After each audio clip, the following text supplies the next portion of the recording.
white cop, popularly known as Officer Abby, lived in a prominent city. She has a bad relationship with his teenage daughter. The daughter despises the father due to his racist acts, belief in segregation, and lack of love for all races. He has stopped paying her, the daughter's tuition fees on time as he used to, justifying his actions that the reason for the late payments is to serve as a threat to his daughter, so that she could believe in his philosophy that whites are superior to blacks, which he has proven over time. Officer Abby rarely drops cash for his wife as well, either to cook or sort bills, but instead prefers to go out with the boys to drink and only comes home at late hours.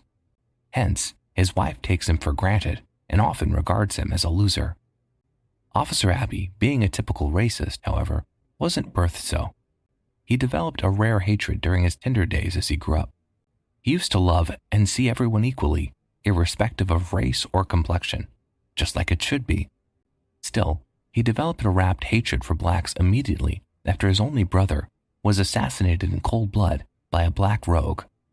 According to the reports, the brother was a drug dealer and smuggler and worked with a gang.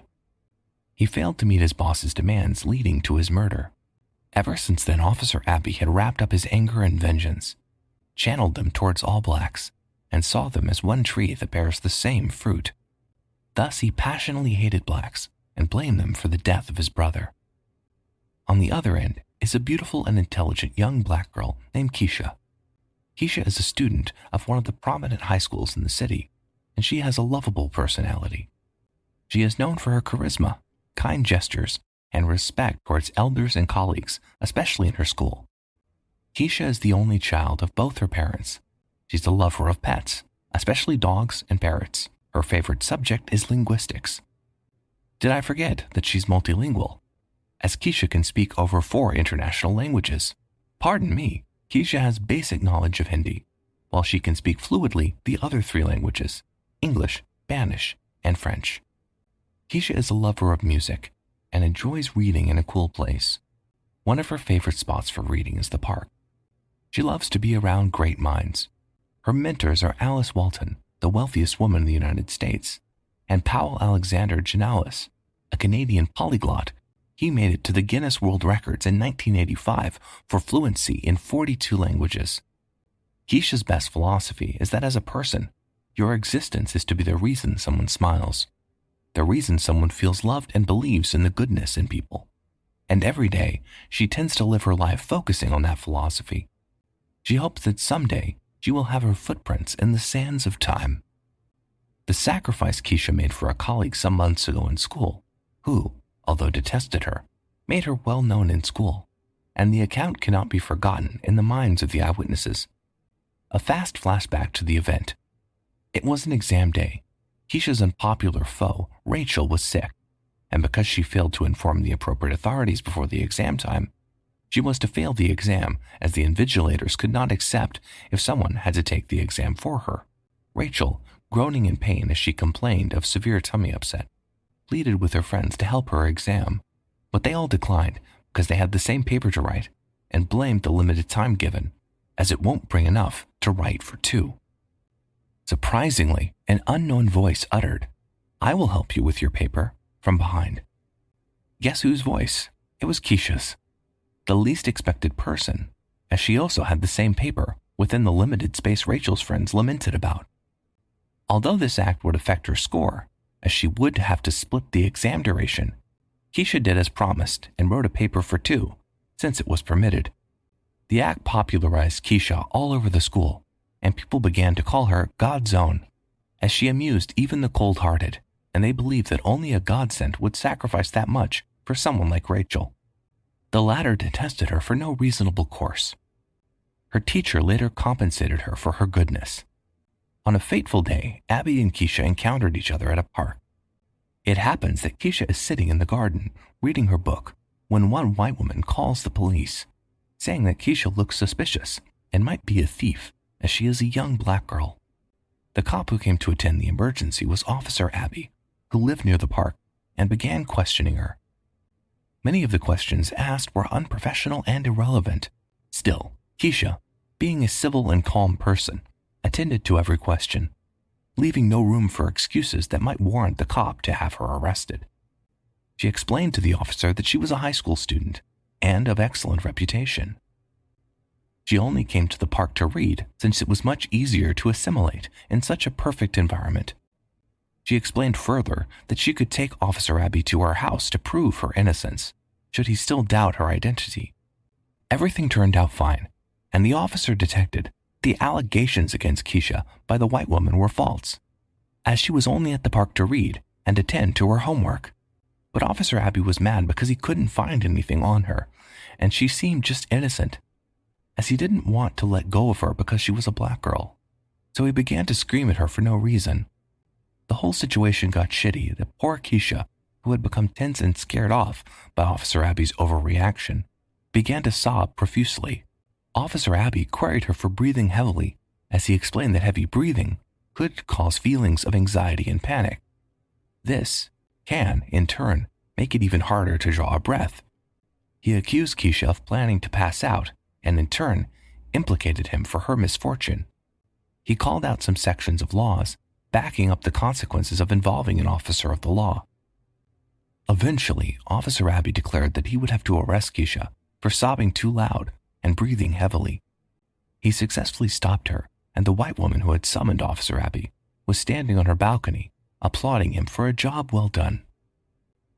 The appraisal from the woman got into Officer Abby's head, and he decided to go even more extreme, as he concluded to put Keisha in detention. He did this gladly because she was black. As they approached the police, Keisha respectfully asked that she take her notebooks and backpack to the police station, as the pack contains her books, jotters, research works, and more, as they are still vital to her. Still, Officer Abby got angrier and deprived her of her fundamental human right because she was black. In anger, he lashed out, "You, this low-life black, I don't care about you, and I don't give a damn what is vital to you or not, and any further word from you will attract a dirty slap." He then collected her notes, threw them in the trash, and took her to the station. She was detained in police custody, and her parents were not allowed to speak to her for days. She wasn't granted an opportunity for bail, even as a week passed. However, Officer Abby didn't know the gravity of what he did until a Friday night. He had planned to have a wonderful dinner with his daughter and wife after a long time, as he had just gotten his salary. As he got home, he found something strange. The daughter was crying to her mom because she could not pass the exam for college. Officer Abby became furious that his daughter had failed her paper and disappointed him, as he bragged about his daughter to his friends.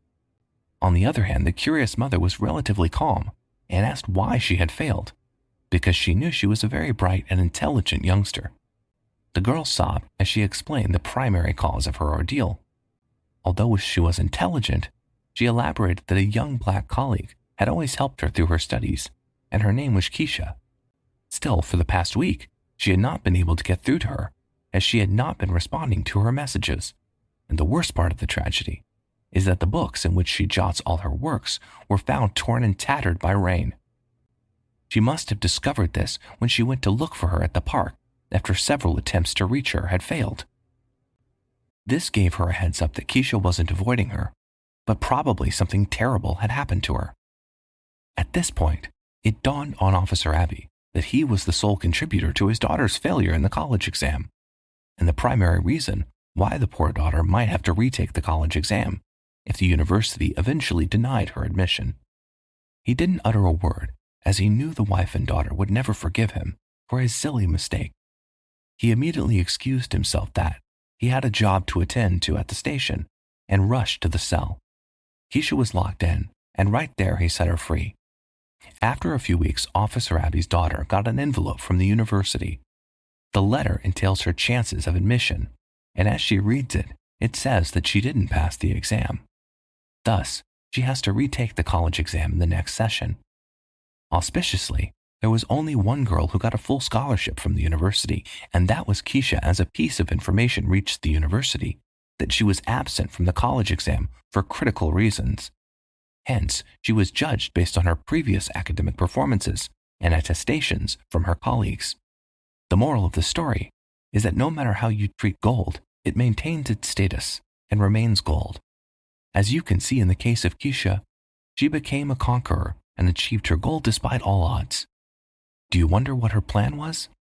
That fateful day, she went to the park to read and prepare for her forthcoming college exam. Unfortunately, the unexpected occurred, but she could still gain admission into university, this time on a platter of gold. Furthermore, we were created in either black or white to show God's uniqueness, neither for discrimination nor segregation. It would help if you didn't relate with anyone based on the belief that your race or color is superior. No stain is better than the other. The moment you take offense or decisions because of color, you become like Officer Abby, a sentimental and biased person. Colors don't count. Great personality does. You have seen that in the case of Keisha.